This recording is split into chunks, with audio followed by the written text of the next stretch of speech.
Make sure I can reach the pedals. Bring it up. Oops. I forgot something. Okay, once I've reached the pedals, go good. I'm going to adjust my steering wheel so I can see the instrument panel up here. All my instrument panel. Then I'm going to tell them about my seatbelt. Seatbelt is properly attached to the frame, bolts and nuts, top and bottom of the frame. Belt is not cut, not frayed, it's not worn. It will latch and unlatch with ease. When it's latched, oops, it's attached to my anchor. Anchor is attached to the seat to the floor. Belt fits snug to my body. Must be on before I start the truck. Stay on. Now I'm going to do a safe start. I'm going to turn the key to the on position. When I do, my instrument panel is going to light up. 2 ABS lights are going to come on and off. If the trailer is equipped with ABS, it will come on and off, and the gauges will cycle. I'm going to do the 8-second sweep now. Turn the key to the on. Instrument panel, 2 ABS, trailer on and off, gauges cycling. Now I'm going to start the truck. I'm going to make sure no one's around me. Cover the brake, not stepping on it, just in case, and fire it up. Alright, got 5 mirrors, 2 flat mirrors, 2 convex mirrors, and 1 hood mirror. Am I looking out of to see that hood mirror? I got my windshield. Windshield is bound and secured with this weather strip that runs all the way around. It's not weather worn, cut, frayed, rotted. I have no leaks inside. All my glass, windshield, windows, mirrors are clean, not broken, not cracked, and no illegal stickers blocking my view. Now I'm going to adjust my mirrors so I can adjust them to myself so I can drive.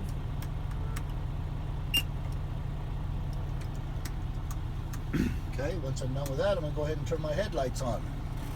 All the way on, high beams. 4 ways are on. At this point here, I would get out, go on front, make sure that my low beams, both of them are working. High beams, both of them are working. All my running lights, clearance and markers are all operating around my truck and trailer. Come back, I got 4 ways, 5 places I got to tell you about. 2 in front, 2 on the side of the truck, 2 behind the truck, 2 the side of the trailer, and 2 behind the trailer. Shut off my 4 ways, turn off the high beam. Left turn signal. Once again, 5 points. 1 in front, 1 on the side, 1 behind the truck, behind side of the trailer, and behind the trailer. Now I'm going to do the right side. Same thing. Front, the side, back of the truck, side of the trailer, back of the trailer. Turn it off. Last thing this dial here controls, wiper blades. Turn them on full blast. I'm inspecting the rubber piece that make sure they're not weather worn, they're not cut, they're not frayed or rotted. The arm is firm against the window. How do I know? I'm going to push this washer fluid and it should not leave no streaks. Okay, turn them off. Now my city horn, then I got my air horn. I'm going to my gauges. Water temperature gauge. Voltmeter right up here. Once I push this minus twice, there it is. And my oil pressure, my primary and secondary air gauges, they're all in normal operating range. The cutoff from air compressor is 120 to 140 for both of them. Now from there, I already told you about my 4 ways. Trailer air supply, also known as an emergency. Parking brake, also known as a tractor. If I push them in, I release the brakes, pull them out, I apply the brakes. Going on to my fan. Fan will put it on full blast. That's how you operate it. This controls my temperature, whether I want cool and or heat. This controls which way I want the air to flow. Put it to the defrosting feet. Once I hear the pitch change, I'm going to reach across the top, make sure it's working, and it is. Alright. And now I'm going to do a tug test. I'm going to release my trailer brake to test my truck brakes to make sure they're properly adjusted. Cover the brake. Release. 10 pounds of pressure. Put it in drive. Tug. Yep, holding me. Put back on the brake. I can either put it in neutral, but if I do it fast enough, I don't need to. Set the trailer brake, release my truck brake to test my trailer brake to make sure it's properly adjusted. Step on my service brake. Now I'm going to release my trailer brake and move forward at 1.5 miles an hour. Apply the brakes. I should not pull to the right or to the left. Release.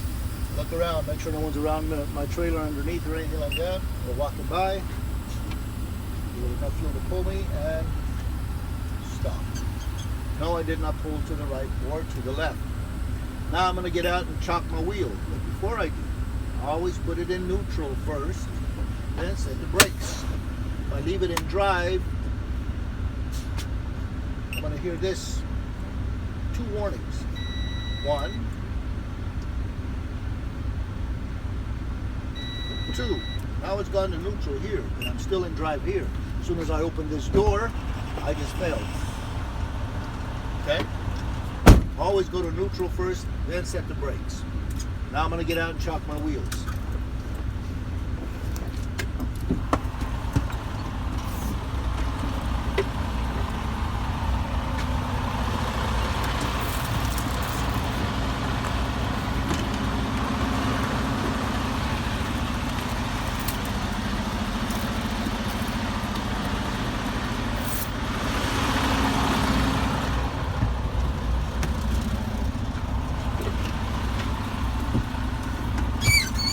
Alright, went out, I chopped my wheels. First thing I want to make sure is that my air pressure is built up, primary and secondary, to at least 120, which it is. Now I'm going to proceed with my 1, 2, 3 test. 3 parts before I get to it. First of all, I want to make sure that a truck is off, otherwise the compressor is running. Shut the truck off. Without the key on, nothing's happening. Key must be on. Let it do its cycle. Meanwhile, I got to listen for air leaks, so shutting it off. Okay, it's done a sweep. Now, why did I get out and chock my wheels?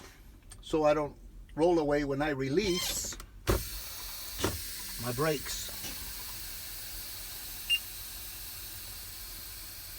Watching my primary and secondary gauges, listening.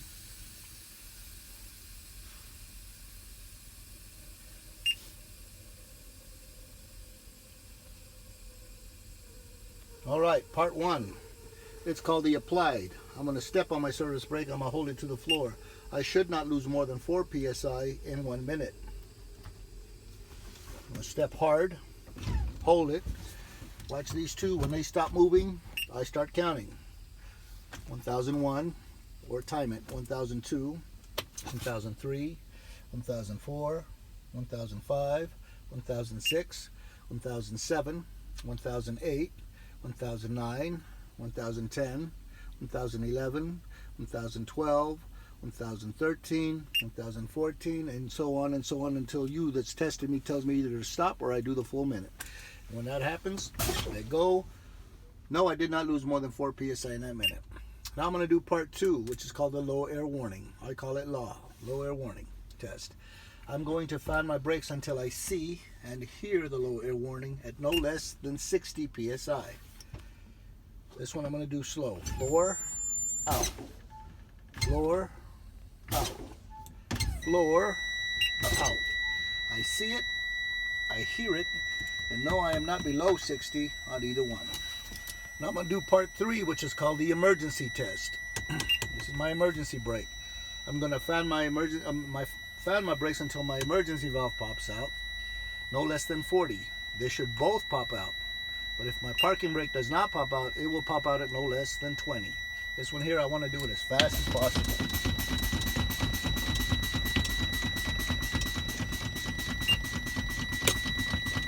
Only one pop. Keep going. The other one popped. Alright, let's see. What did I forget? Oh, in my side box I have my emergency equipment. It consists of 1 fire extinguisher, a 10 BC, fully charged. The pin is in.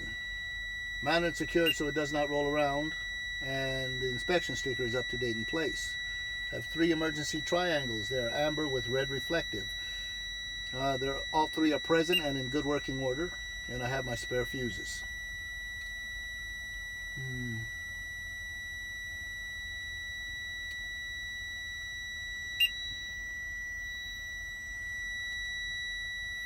That concludes my test.